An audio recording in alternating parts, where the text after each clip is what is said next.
നാരങ്ങാ നീരും അതുപോലെ തന്നെ ഇഞ്ചി നീരും കൂടെ മിക്സ് ചെയ്ത് കുടിച്ചു കഴിഞ്ഞാൽ ശരീരത്തിൽ ഉണ്ടാകുന്ന കൊഴുപ്പുകൾ ഇല്ലാതാകുമോ, പ്രത്യേകിച്ച് ഹൃദയത്തിൽ ഉണ്ടാകുന്ന കൊഴുപ്പുകൾ ഇല്ലാതാകുമോ എന്ന് പല ആളുകളും ചോദിക്കാറുണ്ട്. അതുപോലെ തന്നെ ഈ ഒരു ഡ്രിങ്ക്സ് കുടിച്ചു കഴിഞ്ഞ് കഴിഞ്ഞാൽ നമ്മുടെ ശരീരത്തിൽ സ്ഥിരമായിട്ട് കുടിക്കുകയാണെങ്കിൽ മറ്റെന്തൊക്കെ ആരോഗ്യ പ്രശ്നങ്ങൾ വരാം, നമ്മുടെ ശരീരത്തിൽ എങ്ങനെയാണ് കൊഴുപ്പുകൾ കൺട്രോൾ അല്ലാത്ത വിധം കൊഴുപ്പുകൾ ഉണ്ടാകുന്നത്, ഇതിൻ്റെ റീസൺ, ഇതിൻ്റെ കാരണങ്ങൾ എന്തൊക്കെയാണ്, നമ്മളുടെ വീട്ടിൽ തന്നെ ഉണ്ടാക്കുന്ന ഭക്ഷണ പദാർത്ഥങ്ങൾ ഏതെല്ലാം തരത്തിൽ നമ്മുടെ ശരീരത്തിൽ അൺവാണ്ടഡ് ആയിട്ട് ആവശ്യമില്ലാത്ത രീതിയിൽ കൊഴുപ്പ് ഉണ്ടാക്കുന്നുണ്ട് എന്നുള്ള കാര്യങ്ങളൊക്കെയാണ് നമ്മൾ ഇന്ന് സംസാരിക്കുന്നത്. ഞാൻ doctor Hasina, doctor Basil സോമിയ hospital, Pandikkad, Malappuram ജില്ല.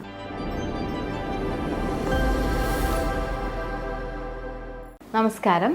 നമ്മൾ നാരങ്ങാ നീരും അതുപോലെ തന്നെ ഇഞ്ചി നീരും കൂടെ മിക്സ് ചെയ്ത് കുടിച്ചു കഴിഞ്ഞാൽ ശരീരത്തിൽ ഉണ്ടാകുന്ന കൊഴുപ്പുകൾ ഇല്ലാതാകുമോ, പ്രത്യേകിച്ച് ഹൃദയത്തിൽ ഉണ്ടാകുന്ന കൊഴുപ്പുകൾ ഇല്ലാതാകുമോ എന്ന് പല ആളുകളും ചോദിക്കാറുണ്ട്. അതുപോലെ തന്നെ ഈ ഒരു ഡ്രിങ്ക്സ് കുടിച്ചു കഴിഞ്ഞ് കഴിഞ്ഞാൽ നമ്മുടെ ശരീരത്തിൽ സ്ഥിരമായിട്ട് കുടിക്കുകയാണെങ്കിൽ മറ്റെന്തൊക്കെ ആരോഗ്യ പ്രശ്നങ്ങൾ വരാം, നമ്മുടെ ശരീരത്തിൽ എങ്ങനെയാണ് കൊഴുപ്പുകൾ കൺട്രോൾ അല്ലാത്ത വിധം കൊഴുപ്പുകൾ ഉണ്ടാകുന്നത്, ഇതിൻ്റെ റീസൺ, ഇതിൻ്റെ കാരണങ്ങൾ എന്തൊക്കെയാണ്, നമ്മളുടെ വീട്ടിൽ തന്നെ ഉണ്ടാക്കുന്ന ഭക്ഷണ പദാർത്ഥങ്ങൾ ഏതെല്ലാം തരത്തിൽ നമ്മുടെ ശരീരത്തിൽ അൺവാണ്ടഡ് ആയിട്ട് ആവശ്യമില്ലാത്ത രീതിയിൽ കൊഴുപ്പ് ഉണ്ടാക്കുന്നുണ്ട് എന്നുള്ള കാര്യങ്ങളൊക്കെയാണ് നമ്മൾ ഇന്ന് സംസാരിക്കുന്നത്. നമ്മൾ ആദ്യം തന്നെ പറഞ്ഞ പോലെ നാരങ്ങാ നീരും ഇഞ്ചി നീരും ഒക്കെ കഴിച്ചു കഴിഞ്ഞാൽ നമ്മുടെ ശരീരത്തിലുള്ള അൺവാണ്ടഡ് ആവശ്യമില്ലാത്ത കൊഴുപ്പുകൾ പോകുമോ എന്നതിനപ്പുറത്ത് എങ്ങനെയാണ് ഈ കൊഴുപ്പുകൾ ഉണ്ടാകുന്നത് ശരീരത്തിൽ എന്നുള്ളത് നമുക്കൊന്ന് ഫസ്റ്റ് നോക്കാം. ശരീരത്തിൽ ഉണ്ടാകുന്ന കൊഴുപ്പുകൾ എന്ന് പറഞ്ഞാൽ ഒരു പരിധിവരെ നമ്മളുടെ ലൈഫ് സ്റ്റൈൽ മോശമായതുകൊണ്ട് തന്നെ വരുന്നതാണ്. അനാവശ്യമായിട്ടും അതുപോലെ തന്നെ ഇഷ്ടമുള്ള ഫുഡുകളാണെങ്കിൽ വാരി വലിച്ച് കഴിക്കുന്നൊരു സ്വഭാവം ഉണ്ടെങ്കിൽ തീർച്ചയായിട്ടും കൊഴുപ്പ് കെട്ടാനുള്ളൊരു സാധ്യതയുണ്ട്. മെയിനായിട്ടും നമ്മളുടെ കരൾ, പ്രത്യേകിച്ച് നമ്മളുടെ കരൾ നമ്മളുടെ ദഹന വ്യവസ്ഥയെ വളരെ നല്ല രീതിയിൽ ബാലൻസ് ചെയ്ത് കൊണ്ടുപോകാൻ ശ്രമിക്കുകയും ഒരു പരിധി കഴിഞ്ഞു കഴിഞ്ഞാൽ നമ്മളുടെ കരളിന് പോലും അതിനെ ബാലൻസ് ചെയ്യാൻ പറ്റാത്തൊരു സിറ്റുവേഷൻ വരുമ്പോഴാണ് നമുക്ക് പല രീതിയിൽ ഇതിൻ്റെ സിംറ്റംസ് അല്ലെങ്കിൽ ലക്ഷണങ്ങൾ, കൊഴുപ്പിൻ്റെ കാര്യങ്ങൾ അല്ലെങ്കിൽ കൊളസ്ട്രോളുകളൊക്കെ പുറത്തോട്ട് നമുക്ക് വിസിബിൾ ആവുന്നത്, പുറത്തോട്ട് നമുക്ക് കാണാൻ പറ്റുന്നത്. അപ്പോൾ സാധാരണ രീതിയിൽ കൂടുതൽ ജനറ്റിക്കായിട്ട് ഇപ്പോൾ ഫാമിലിയിൽ എല്ലാവരും വളരെ തടിച്ച് വീർത്ത് കൊഴുത്തിരിക്കുന്ന ആളുകളൊക്കെ ആണെങ്കിൽ തീർച്ചയായിട്ടും നമുക്ക് അങ്ങനെ വരാനുള്ളൊരു സാധ്യതയുണ്ട്. എങ്കിൽ പോലും ആ കണ്ടീഷൻ വരെ നമുക്ക് കൃത്യമായിട്ടൊരു ഭക്ഷണ രീതി, ലൈഫ് സ്റ്റൈൽ ഉണ്ടെങ്കിൽ പൂർണ്ണമായിട്ടും അതിൽ നിന്ന് ഓപ്പോസിറ്റ്, അതായത് അത് പൂർണ്ണമായിട്ടും നമുക്ക് മാറ്റിയെടുക്കാം എന്നുള്ളത് തന്നെയാണ്. നമുക്കതിൽ പറയാനുള്ളത്, നമ്മൾ എന്തുകൊണ്ടാണ് ഇങ്ങനെ ജനറ്റികപരമായിട്ടൊരു കാരണം അല്ലാത്തൊരു കേസിൽ എങ്ങനെയൊക്കെയാണ് നമ്മൾ ഈ കൊഴുപ്പ് അടിയുന്നത് നമ്മുടെ ശരീരത്തിൽ. നമ്മൾ അൺവാണ്ടഡ് ആയിട്ട് ആദ്യം പറഞ്ഞ പോലെ തന്നെ ഭക്ഷണങ്ങൾ വാരി വലിച്ച് കഴിക്കുന്ന ഒരു സ്വഭാവം ഉണ്ട് എന്നുണ്ടെങ്കിൽ നമുക്ക് എപ്പോഴും ഒരു ഫീൽ ഉണ്ടാവില്ല, അതായത് നമ്മൾ വിശപ്പടങ്ങിയെന്നൊരു ഫീൽ ഉണ്ടാവില്ല. അതുകൊണ്ട് തന്നെ ധാരാളം ഫുഡുകൾ കഴിക്കേണ്ട ഒരു ടെൻഡൻസി വരും. അതിന് പകരം നമുക്ക് കറക്റ്റായിട്ട് ചവച്ചരച്ച് ചെറിയ രീതിയിൽ ഭക്ഷണങ്ങൾ ടൈം എടുത്ത് കഴിക്കുകയാണെങ്കിൽ, അല്ലെങ്കിൽ അത് ഫുഡുകൾ ആസ്വദിച്ച് കഴിക്കുകയാണെങ്കിൽ നമുക്ക് ഫുൾഫില്ലായിട്ടുള്ള ചെറിയ ഭക്ഷണം കഴിക്കുകയാണെങ്കിൽ അത് ഫില്ലായിട്ടൊരു ഫീലിങ്സ് വരും. അപ്പോൾ അത് കൃത്യമായിട്ട് നമ്മൾ ശ്രദ്ധിക്കേണ്ടത്. രണ്ടാമത് വെള്ളം കൂടിയുടെ കുറവ്. വെള്ളം കൂടി കുറയുമ്പോൾ തീർച്ചയായിട്ടും ശരീരത്തിൽ കൊഴുപ്പ് കെട്ടും. മൂന്നാമത്തത് റെഡ് മീറ്റുകളുടെ ഉപയോഗം. റെഡ് മീറ്റുകൾ എന്ന് പറയുമ്പോൾ പ്രത്യേകിച്ച് ബീഫ് പോലെ അല്ലെങ്കിൽ പോർക്ക് പോലെ, അതല്ല എന്നുണ്ടെങ്കിൽ നമുക്ക് കുറച്ചും കൂടി താറാവിറച്ചി ഇങ്ങനെയുള്ള രീതിയിലൊക്കെ ഭക്ഷണങ്ങൾ കൂടുതൽ കഴിക്കുകയാണെങ്കിൽ നല്ല രീതിയിൽ തന്നെ കൊഴുപ്പ് വരാനുള്ളൊരു സാധ്യതയുണ്ട്. നാലാമത്തത് നമുക്ക് ബേക്കറി ഐറ്റംസ്, ഷുഗർ, അതായത് മധുര പലഹാരങ്ങൾ നമ്മൾ ശരീരത്തിൽ ഉണ്ട് എന്നുണ്ടെങ്കിൽ തീർച്ചയായിട്ടും നമ്മൾ അൺവാണ്ടഡ് ആയിട്ട് കൊഴുപ്പ് കെട്ടുകയും അത് ബാക്കി നമ്മുടെ ശരീരത്തിൽ അനാരോഗ്യമായിട്ട് ബാധിക്കുകയും ചെയ്യും.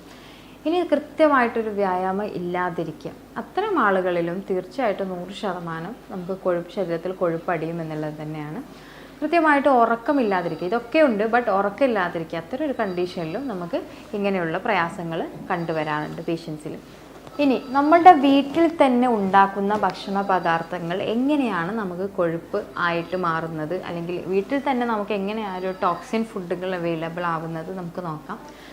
ആദ്യത്തെ കണ്ടന്റ് തന്നെ നമ്മൾ അമിതമായിട്ട് ഉപയോഗിക്കുന്ന ചായ, കോഫി, അതായത് പഞ്ചസാര അടങ്ങിയിട്ടുള്ള ചായകൾ കുടിക്കുന്നത് നമുക്ക് ബുദ്ധിമുട്ടുണ്ടാക്കുന്നുണ്ട്. അതുപോലെ തന്നെ നമ്മൾ അതിലോട്ട് കഴിക്കുന്ന സ്നാക്സുകൾ, ഇപ്പോൾ വീട്ടിലുണ്ടാക്കുന്നതാണെങ്കിൽ ശരി, പുറത്തുനിന്ന് വാങ്ങിക്കുന്നതാണെങ്കിൽ ശരി, സ്നാക്സുകൾ, അത് ബേക്കറി ഐറ്റംസ് ആവട്ടെ, മറ്റെന്തെങ്കിലും ആവട്ടെ, എണ്ണക്കടികളാവട്ടെ, പലഹാരങ്ങളാവട്ടെ, ഇത് എന്ത് വേണമെങ്കിലും നമുക്ക് പ്രയാസങ്ങൾ ഉണ്ടാകും.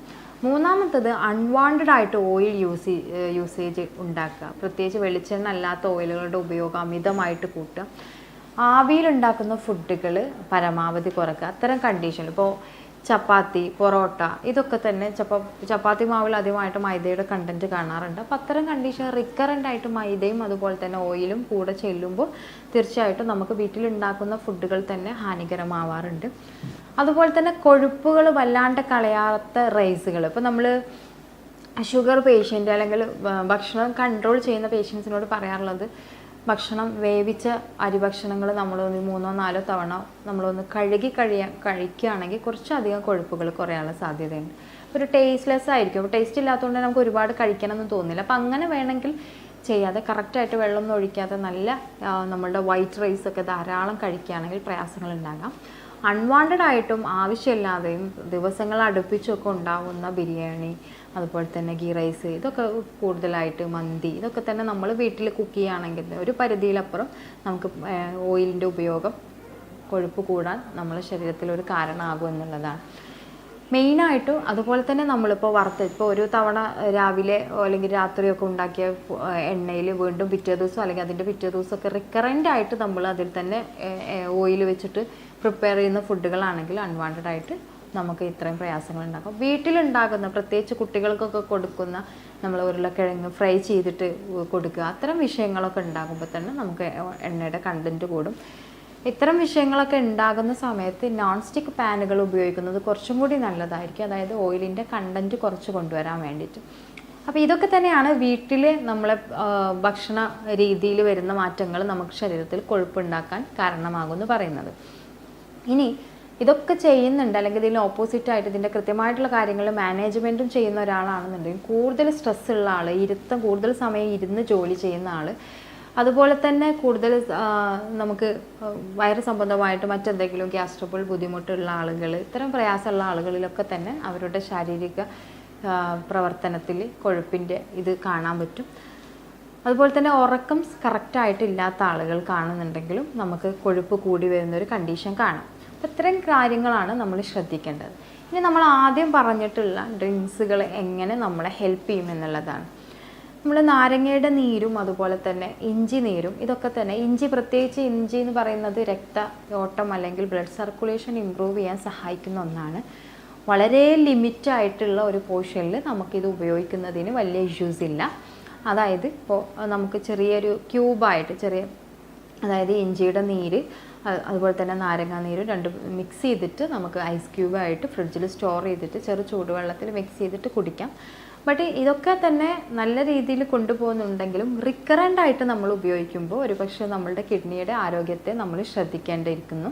കാരണം നിലവിൽ ഒരുപാടായിട്ട് അസിഡിക് ആയിട്ടുള്ള കാര്യങ്ങൾ ചെല്ലുമ്പോൾ നമുക്ക് രണ്ട് തരത്തിൽ, അതായത് കിഡ്നിയുടെ സ്വഭാവത്തിലും അതുപോലെ തന്നെ വയറ് സംബന്ധമായിട്ട് ഇപ്പോൾ അൾസറൊക്കെ ഉള്ള പേഷ്യൻസ് ആണെങ്കിൽ പൂർണ്ണമായിട്ടും നമുക്ക് അസിഡിറ്റി വീണ്ടും ചെല്ലുമ്പോൾ അതിൻ്റേതായിട്ടുള്ള പ്രശ്നങ്ങൾ ഉണ്ടാക്കാം. അപ്പോൾ എപ്പോഴും ഒരു കാര്യം റിക്കറൻ്റ് ആയിട്ട് ചെയ്യാതിരിക്കുക എന്നുള്ളതാണ്. ചെയ്യുന്ന സമയത്ത് തന്നെ ഒരാഴ്ചയിൽ 2 ദിവസം 3 ദിവസമൊക്കെ ചെയ്യുന്നതായിരിക്കും കുറച്ചും കൂടെ ബെറ്റർ.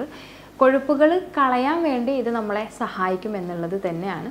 ഇനി നമുക്ക് അതുപോലെ തന്നെ നമ്മളെ സഹായിക്കുന്ന അല്ലെങ്കിൽ ശരീരത്തിലെ കൊഴുപ്പുകൾ കളയാൻ വേണ്ടിയിട്ട് നമ്മളെ സഹായിക്കുന്ന വേറൊരു കാര്യമാണ് നമ്മൾ ഇതിൻ്റെ കൂട്ടത്തിൽ തന്നെ ഹണി നമുക്ക് മിക്സ് ചെയ്തിട്ട് കുടിക്കാം. അത് വെറും വയറ്റിൽ കുടിക്കുന്നതാണ് നല്ലത്. ഒരു ഗ്ലാസ് ചൂടുവെള്ളത്തിൽ 1/4 ടീസ്പൂൺ ഇഞ്ചിയുടെ നീര്, അതുപോലെ തന്നെ 1 ടീസ്പൂൺ നല്ല ഇത് തേനായാലും കുഴപ്പമില്ല, ആ തേന് നിങ്ങൾക്ക് മിക്സ് ചെയ്യാം. അതുപോലെ തന്നെ അതിൽ ഒരു 1/4 പോർഷൻ നാരങ്ങ ഒന്ന് സ്ക്വീസ് ചെയ്തിട്ട് അതിൻ്റെ നീരും എടുത്തിട്ട് മിക്സ് ചെയ്തിട്ട് കുടിക്കാം. വെറും വയറ്റിൽ ഗ്യാസ്ട്രബിൾ ബുദ്ധിമുട്ടുള്ള ആളുകൾ കുടിക്കരുത്. അവർ നൈറ്റ് ഭക്ഷണം കഴിച്ചതിന് ശേഷം കുടിക്കുക. നല്ല രീതിയിൽ എനർജറ്റിക് ആവാനും നല്ലൊരു വ്യത്യാസങ്ങൾ ശരീരത്തിനകത്ത് കാണാനും നമ്മളെ സഹായിക്കും. രണ്ടാമത്തത് ഇതുപോലെ തന്നെയാണ്, നമുക്ക് മല്ലിയില ഇട്ട വെള്ളം, അതായത് അല്ലെങ്കിൽ നോർമലി നമ്മളുടെ മല്ലി നമുക്കിതുപോലെ തന്നെ 1/2 ടീസ്പൂൺ മല്ലിയൊക്കെ 1 ഗ്ലാസ് വെള്ളത്തിൽ ഇട്ടിട്ട് നല്ലപോലെ വെട്ടിത്തിളപ്പിച്ചിട്ട് അത് വെറും വയറ്റിൽ കുടിക്കുന്നതിന് വലിയ പ്രശ്നങ്ങൾ ഉണ്ടാവാറില്ല. ഗ്യാസ്ട്രിക് കംപ്ലയിൻസുകൾ ഉണ്ടെങ്കിൽ നിങ്ങളത് വെരിഫൈ ചെയ്തിട്ട് വേണം കുടിക്കാനും. മിക്ക പാനീയങ്ങൾ നമ്മൾ കഴിക്കുകയാണെങ്കിൽ അതിൽ പ്രത്യേകിച്ച് ഇഞ്ചി നീരാവട്ടെ അല്ലെങ്കിൽ ലെമൺ ജ്യൂസ് ആവട്ടെ, അതിൽ പുതിന ചേർത്തിട്ടാവട്ടെ, കരിഞ്ജീരകം മിക്സ് ചെയ്തിട്ടൊക്കെ ആണെങ്കിൽ എന്ത് തന്നെ ചെയ്യുകയാണെങ്കിലും ഗ്യാസ്ട്രിക് ബുദ്ധിമുട്ടൊക്കെ ഉള്ള ആളുകളാണെങ്കിൽ പ്രത്യേകിച്ച് നൈറ്റ് കഴിക്കുന്നതായിരിക്കും നല്ലത്. അതായത് ഭക്ഷണം കഴിച്ചതിന് ശേഷം ഒരു 15 മിനിറ്റ് കഴിഞ്ഞിട്ട് കുടിക്കുന്നതായിരിക്കും കുറച്ചും കൂടെ നല്ലത്. വെറും വയറ്റിൽ കുടിക്കുമ്പോൾ ചൂടുവെള്ളത്തിൽ ഗ്യാസ്ട്രിക് ബുദ്ധിമുട്ടൊന്നും ഇല്ലാത്ത ആളുകളാണെന്നുണ്ടെങ്കിൽ 1 ടീസ്പൂൺ തേനും അതുപോലെ തന്നെ കുറച്ച് ഈ നാരങ്ങാ നീര് മാത്രം മിക്സ് ചെയ്തിട്ട് കുറച്ചധികം വെള്ളത്തിൽ, അതായത് ഒരു ഗ്ലാസ് വെള്ളത്തിൽ 1 ടീസ്പൂൺ തേന്, 1/2 ടീസ്പൂൺ നാരങ്ങ ജ്യൂസ് മിക്സ് ചെയ്തിട്ട് കുടിക്കുന്നത് നല്ലതാണ്. അപ്പോൾ ഇത്രയും കാര്യങ്ങൾ നമ്മളെ സഹായിക്കും. ബട്ട് ഇതൊക്കെ തന്നെ നമുക്ക് ആരോഗ്യ പ്രശ്നങ്ങൾ മറ്റെന്തെങ്കിലും ഉണ്ടെങ്കിൽ കറക്റ്റായിട്ട് നിങ്ങളൊരു ഫിസിഷ്യൻ്റെ അല്ലെങ്കിൽ നിങ്ങളെ കാണിക്കുന്ന ഡോക്ടറുടെ ഒപ്പീനിയൻ ചോദിച്ചതിന് ശേഷം മാത്രം ചെയ്യുക. അപ്പോൾ ഇത്രയും കാര്യങ്ങളാണ് നമ്മൾ ശ്രദ്ധിക്കേണ്ടത്. ഇത് സ്ഥിരമായിട്ട് ചെയ്തു കഴിഞ്ഞാൽ മറ്റ് ആരോഗ്യ പ്രശ്നങ്ങൾ വരാൻ സാധ്യതയുള്ളത് കൊണ്ട് തന്നെ നമ്മളുടെ കണ്ടീഷൻ വിലയിരുത്തിയിട്ട് വേണം നമ്മളിത് കുടിക്കാൻ. ബട്ട് ചില സമയങ്ങൾ അല്ലെങ്കിൽ നമ്മളൊരു ഡയറ്റ് എടുക്കുന്ന ഒരു ടൈമിൽ ഒരു പർട്ടിക്കുലർ പീരിയഡ്സിന് വേണ്ടിയിട്ട് നമ്മൾ ഇപ്പോൾ ഒരു 2 മന്ത്സ് നമ്മളത് ഒരാഴ്ചയിൽ ഒരു 3 ദിവസം കഴിച്ചു എന്ന് വിചാരിച്ചിട്ട് നമുക്ക് പ്രത്യേകിച്ച് ഇഷ്യൂസ് ഒന്നും ഉണ്ടാക്കുന്നില്ല. ഇനി ഡ്രിങ്ക്സ് അല്ലാതെ തന്നെ നമുക്ക് കൊഴുപ്പ് കുറക്കാൻ നമ്മളെ സഹായിക്കുന്ന ഒരു കാര്യമാണ്, നമുക്ക് കുറച്ച് നാച്ചുറൽ ആയിട്ടുള്ള തേനിൽ കുറച്ച് വെളുത്തുള്ളി സോക്ക് ചെയ്ത് വെക്കാം. ആഫ്റ്റർ 50 ഡേയ്സ്, അതായത് 2 ആഴ്ച കഴിഞ്ഞതിന് ശേഷം നമുക്കത് വെറും വയറ്റിൽ 1 ടീസ്പൂൺ തേനും അതുപോലെ തന്നെ ഒരു 3-4 അല്ലി വെളുത്തുള്ളി അപ്പാടെ കഴിക്കുന്നത് നല്ലതാണ്. ഇതൊക്കെ തന്നെ നിങ്ങൾക്ക് ആരോഗ്യ പ്രശ്നങ്ങൾ ഉണ്ടോ ഇല്ലയോ എന്ന് വിലയിരുത്തിയതിനു ശേഷം മാത്രം വേണം കഴിക്കാനും. ഇത്രയും കാര്യങ്ങളാണ് നമ്മൾ ശരീരത്തിലെ കൊഴുപ്പ് കിട്ടുന്നതിനെ പറ്റിയിട്ട് നമുക്ക് കൂടുതലായിട്ട് സംസാരിക്കാനുള്ളത്. ഇനി ഇതിൽ മാനേജ് ചെയ്യാൻ പറ്റുന്ന കാര്യങ്ങൾ, അപ്പോൾ നമ്മൾ ഇത്രയും കാര്യങ്ങൾ പറഞ്ഞിട്ടുണ്ടെങ്കിൽ, അല്ലെങ്കിൽ നമ്മുടെ ശരീരത്തിൽ അൺവാണ്ടഡ് കൊഴുപ്പുണ്ടെങ്കിൽ നിർബന്ധമായിട്ടും നിങ്ങൾ എന്ത് ഭക്ഷണം കഴിക്കുന്നുണ്ട് എന്നുണ്ടെങ്കിലും 40 മിനിറ്റ് എക്സസൈസ് മസ്റ്റായിട്ടും ചെയ്യാം. എപ്പോഴും ഭക്ഷണം കഴിക്കുമ്പോൾ ചെറിയ പാത്രത്തിൽ ഭക്ഷണം കഴിക്കാൻ ശ്രമിക്കുക. വലിയ പാത്രത്തിൽ നമ്മൾ കഴിക്കുമ്പോൾ നമുക്കൊരു മെൻ്റലി സാറ്റിസ്ഫാക്ഷൻ വരില്ല. നമ്മൾ കുറച്ചും കൂടെ അധികം ഫുഡ് എടുക്കുക എന്നുള്ള രീതിയിലും അത് അൺവാണ്ടഡ് ആയിട്ട് കഴിക്കാനുള്ളൊരു റീസൺ ആവും. സോ ചെറിയ പാത്രങ്ങൾ ചൂസ് ചെയ്യുക. മൂന്നാമത്തത് ധാരാളം വെള്ളം കുടിക്കുക. ഭക്ഷണം കഴിക്കുന്നതിൻ്റെ ഒരു അരമണിക്കൂർ മുമ്പ് 2 ഗ്ലാസ് വെള്ളം കുടിക്കുന്നത് ഭക്ഷണം കഴിക്കുന്നതിൻ്റെ കണ്ടൻറ്റ് കുറക്കാൻ നിങ്ങളെ സഹായിക്കും. അതുപോലെ തന്നെ നമ്മളുടെ ഉറക്കം, സ്ട്രെസ്സ്, നമ്മളുടെ ജോബ് സംബന്ധമായിട്ടുള്ള കാര്യങ്ങൾ, ഇതൊക്കെ ബാലൻസ്ഡ് ആയിരിക്കാം. കുറച്ച് അധികം നല്ല ഫുഡുകൾ കഴിക്കുന്നത് കുറച്ചും കൂടെ ബെനിഫിറ്റ് ആയിരിക്കും. പച്ചക്കറികൾ ധാരാളം കഴിക്കുക. അതുപോലെ തന്നെ നമുക്ക് സീഡ്സുകൾ അവൈലബിൾ ആണ്. പംകിൻ സീഡ്സൊക്കെ ഇന്ന് അവൈലബിൾ ആണ്. Sunflower seeds available. നല്ല രീതിയിൽ കൊഴുപ്പ് കെട്ടാൻ, നല്ല ബ്രെയിൻ കപ്പാസിറ്റി വരുത്താനും നമ്മളുടെ ആരോഗ്യത്തിനൊക്കെ നമ്മളെ സഹായിക്കുന്ന സീഡ്സുകളാണ്. സോ അതൊക്കെ തന്നെ നമ്മൾ ധാരാളം കഴിക്കുന്നത് നല്ലതാണ്. കുറച്ച് ഫുഡുകൾ നമ്മൾ കൃത്യമായിട്ട് ശ്രദ്ധിക്കാൻ പറഞ്ഞു. അതോടൊപ്പം തന്നെ കുറച്ച് ഫ്രൂട്ട്സുകൾക്ക് ഇമ്പോർട്ടൻസ് കൊടുക്കുക. നാരങ്ങ, നെല്ലിക്ക, മുസമ്പി, അനാറ്, അതുപോലെ തന്നെ പേരക്ക കഴിക്കുന്നതുകൊണ്ട് വലിയ ഇഷ്യൂസ് ഇല്ല. അതുപോലെ തന്നെ കൂടുതലായിട്ട് വാട്ടർ മെലോൺ, ഇത്രയും ഫുഡുകളൊക്കെ ധാരാളം കഴിക്കുന്നത് നല്ല രീതിയിൽ വ്യത്യാസങ്ങൾ ഉണ്ടാക്കാൻ സഹായിക്കും. ആരോഗ്യപരമായിട്ടുള്ള സംശയങ്ങൾ താഴെയുള്ള വാട്സപ്പ് നമ്പറിൽ കോൺടാക്ട് ചെയ്യാം. ഞാൻ doctor Hasina, doctor Basil സോമിയ hospital, Pandikkad, Malappuram ജില്ല.